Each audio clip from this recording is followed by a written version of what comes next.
मीरपुर नाम के शहर में तेजस अपनी पत्नी नीरू के साथ रहता था। पति पत्नी दोनों ही नौकरी करते थे। एक दिन तेजस गांव अपनी माँ के पास फोन करता है। हेलो, प्रणाम माँ। जीते रहो माँ, तुम दादी बनने वाली हो?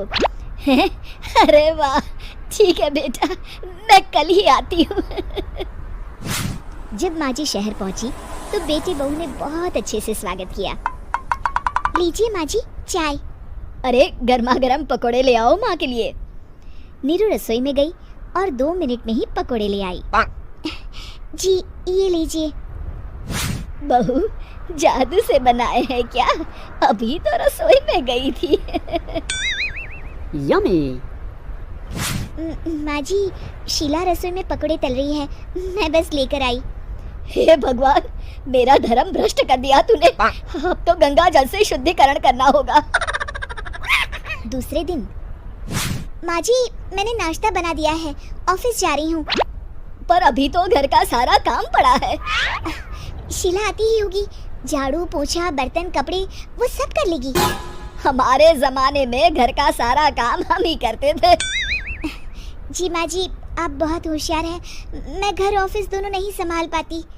तो जरूरत क्या है घर से बाहर जाकर चाकरी करने की? वैसे भी घर का काम खुद करने से घर में बरकत आती है, समझी? पर माँ जी। पर वर कुछ नहीं, इस महीने की पगार मिले फिर ऑफिस बंद है। हाँ। रात को नीरू तेजस से कहती है, सुनिए जी, माँ जी बोल रही थी कि मैं नौकरी छोड़ दूं। वैसे ठीक ही तो है, अभी तुम्हें आराम की जरूरत है। फिर भी आराम कहाँ, शीला को छुड़ाने के लिए बोल रही थी। तो अब 24 घंटे में इतना काम तो कर ही सकती हो। पर जॉब पसंद है मुझे, घर पर मन नहीं लगेगा।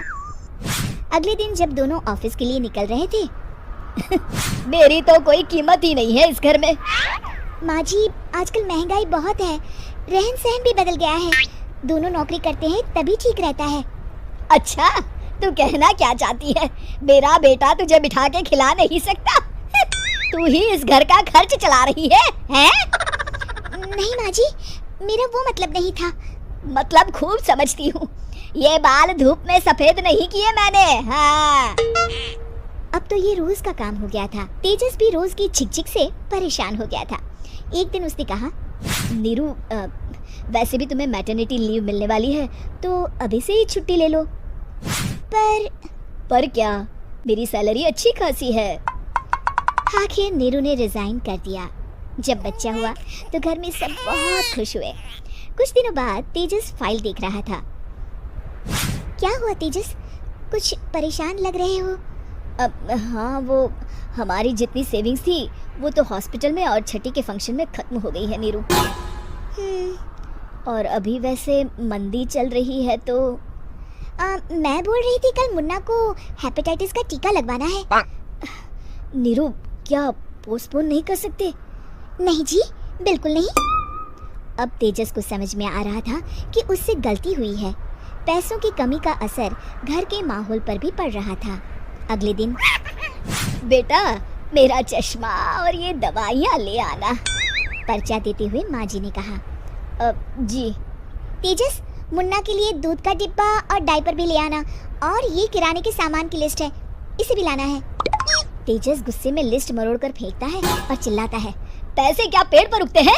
ये ले आना, वो ले आना। अरे पर ये जरूरत का सामान ही है। वो गुस्से में बिना कुछ कहे ऑफिस चला गया।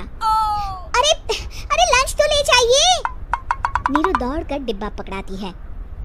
एक दिन खाना खाने के बाद, नीरू, अब तो मुन्ना कुछ बड़ा हो गया, तो अब तुम वापस ज्वाइन कर लो ना जॉब। पर इस रिसेशन में जॉब मिलना बहुत मुश्किल है। ट्राई तो करो। फिर मुन्ना?